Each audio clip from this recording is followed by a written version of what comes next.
Yes, let us cover what we call cytology. From the introduction we had, cytology is the study of cells. The term comes from the word cyto and then logos.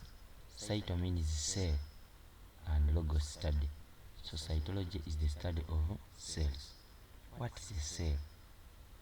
All living organisms are made up of smaller blocks that make up life. We call them cells. So a cell is a small basic unit of life. Organisms which are made up of only one cell, we call them unicellular organisms. For example, paramecium and amoeba. Organisms which are made up of very many cells, we call them multicellular organisms. For example, man, cows, pea plant, and so many others. Origin of new cells. Where do cells originate from? Cells are formed from already existing cells by a process called cell division. Cell division, we say that is the process by which cells multiply themselves. So if you have a single cell, it is that very cell that keeps on multiplying to form other new cells. These cells are always sometimes identical and sometimes they differ because of modifications. A cell which divides is called a parental cell, and the new cells formed, we call them daughter cells. Let's look at the structure of the cells. This is a typical structure of an animal cell. This is the way it looks.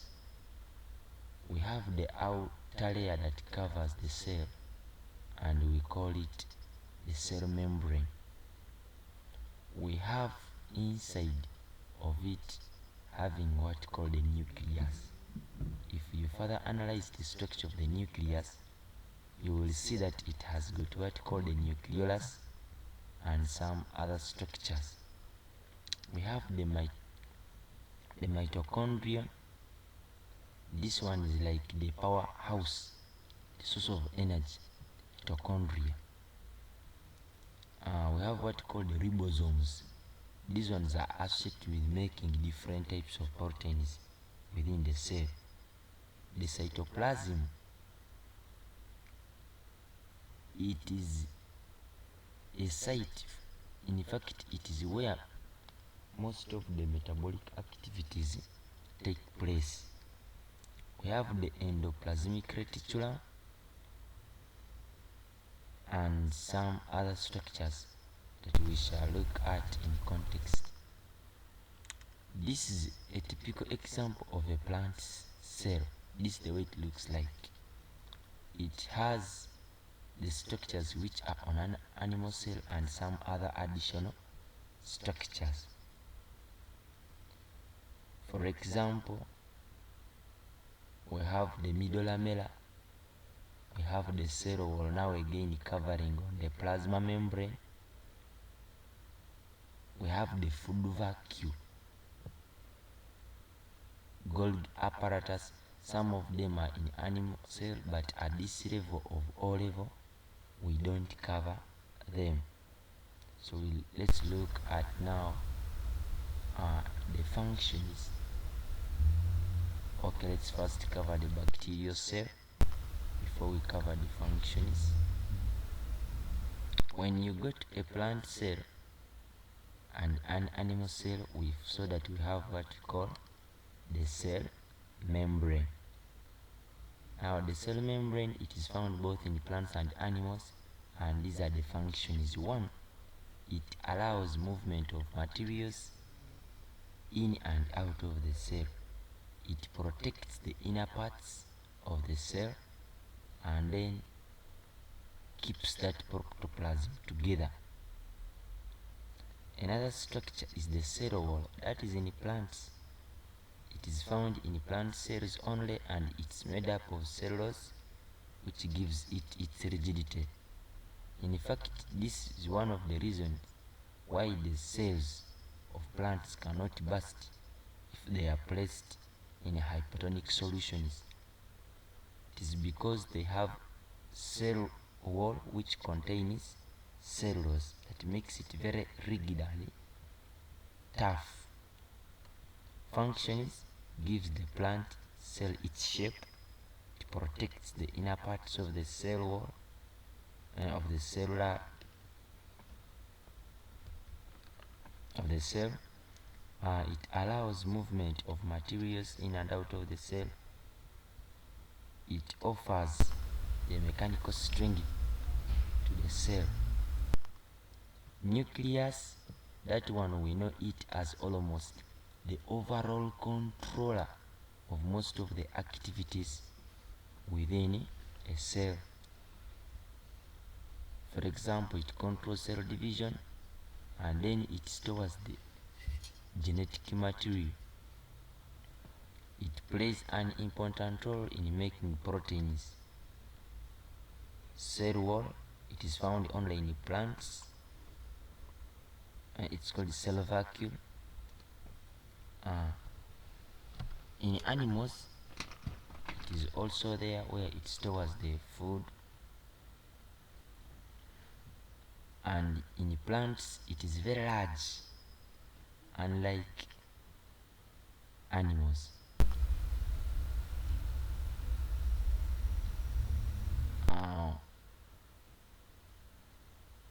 Some function of it is that it stores waste materials of metabolism and also gives a shape to the cell.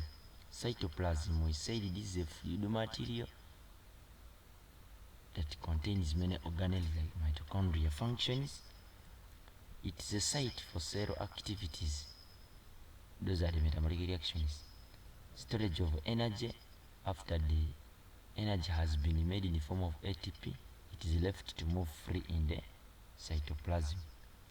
Mitochondria, we said it's like the powerhouse of the cell, and basically it is just for production of energy through respiration. In the plants, we have what called the chloroplast, and it's found in only plant cells. It is a pigment containing chlorophyll that traps sunlight for photosynthesis. Therefore, you just say it is a site for photosynthesis. Let's compare a plant cell and an animal cell. When we look at the differences between a plant cell and an animal cell, we saw that a plant cell has a regular shape, but when you go to an animal cell, the shape is not specific, it is just irregular. Plants, we saw there is cellulose in the cell wall, but this one even lacks the cell wall. Chloroplast is there in plant cell for photosynthesis, which is not the case in animal cells. The vacuole which is found in the plant cell is large, and it's found in the center, whereas the one which is in animals is small and positioned at the sides. I told you that it is having a middle lamella that is separating the two cells, but this one has no. The nucleus is positioned at one side, and then when you go to animal cell, it is found in the middle. The food, it stores food as starch granules. This one stores in the form of glycogen. Tonoplast around the vacuole. Here there is no tonoplast. It has a thin layer of cytoplasm. This one has thick layer of cytoplasm. The vacuole which is found here is permanent, whereas this one which is found here is temporary. Let's give some similarities between the two. We have what we call a nucleus, it is found in both. We have mitochondria found in both. We have a vacuole found in both. We have cytoplasm found in both. And we have a cell membrane. So before we drive to specialize these cells, let me take you through the structure of a prokaryotic cell. That's a bacterial cell. A bacterial cell looks to be a bit different from a normal other cell, but we believe that the other cells came from this cell by endosymbiotic theory. Prokaryotic cells, we call the word pro means before, and karyotic gives us a meaning that the other cell, these are the cells which existed before the eukaryotic cells, the true cells. They are prokaryotic cells because they don't have a true nucleus, whereas the other ones have a true nucleus. So when you look at the DNA molecule which is found in the prokaryotic cells, the bacterial cell, it is a bit circular and then not double-stranded, just free in the cytoplasm. The ribosomes which are found in this cell are smaller and fewer than those of eukaryotic cells, and they have a very long projection that comes out of it that we call the flagella, which is not the case in the other two types of cell that we saw. So we have these other smaller projection that comes out of the surface that we call the pili. Then cytoplasmic membrane is there. It has also cell wall, but for it, instead of having starch or glycogen, it's having murine. We have what called the capsule,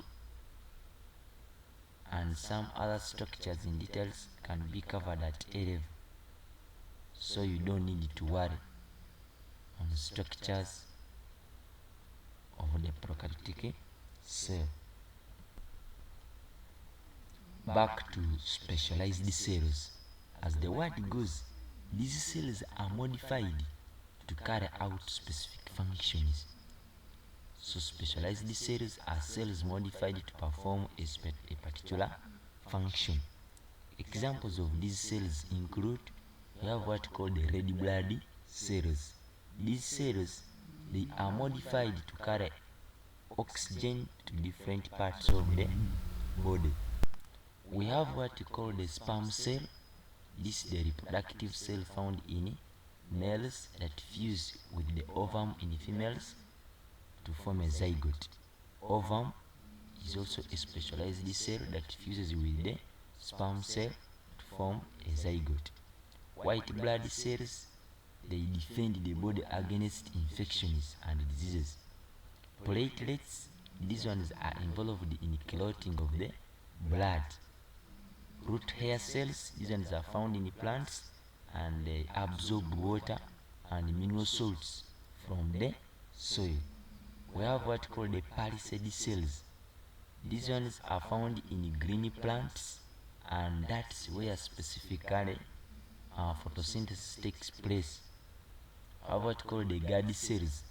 These ones are found in green leaves, and they control the opening and closing of the stomata of the leaves. Now we look at the cellular levels of organization. When we look at the cellular levels of organization, we look at how are cells organized or arranged so that they perform functions. So we said a single cell is a functioning unit. Now when you group these cells, we call it a tissue. So a tissue is a group of cells that are linked together to perform a particular function. For example, blood is a tissue containing different cells. For example, red blood cells, white blood cells, platelets, like that. Nervous tissue, this one is made up of nerve cells, and it is just for transmitting impulses within the body. Impulses are like the chemical messages that are transmitted from one part of the body to another. We have muscular tissue, these ones make up the muscles. For example, the cardiac muscles, have the skeletal muscles, non-skeletal. We look at photosynthetic tissue, and these ones are just basically for photosynthesis. An organ. An organ is a group of tissues that are carrying out specific functions. For example, an eye of a human being is an example of organ. It is for sight. The heart is an organ for pumping blood. Ear is an organ for hearing. Kidney is an organ for hearing. Leaves are organs for photosynthesis. Roots are organs for absorbing water and mineral salts. We look at what we call an organ. Then we look at what we call organisms. An organism is a group of organ systems. In fact, after organ, we have what we call the systems. An organ system. We are supposed to have here an organ system, so it's here. An organ system is a group of different organs performing a specific function. Groups of organs put together, they form what we call a system. For example, nervous system, that's the brain, spinal cord. Have a circulatory system, dealing with the transportation of circulatory fluids. Digestive system, dealing with the breakdown of food. Shoot system, that's the leaves, stems and flowers, the upper parts of the plant. Root system, those ones below the ground, those are roots. Organisms is a group of organ systems working together as a unit. These different systems of the body, they operate just as a unit. For example, in a man, you will find you have there, if all of these systems are there to see that life is sustained. In a cow, the same thing happens, and in plants, the same thing also happens.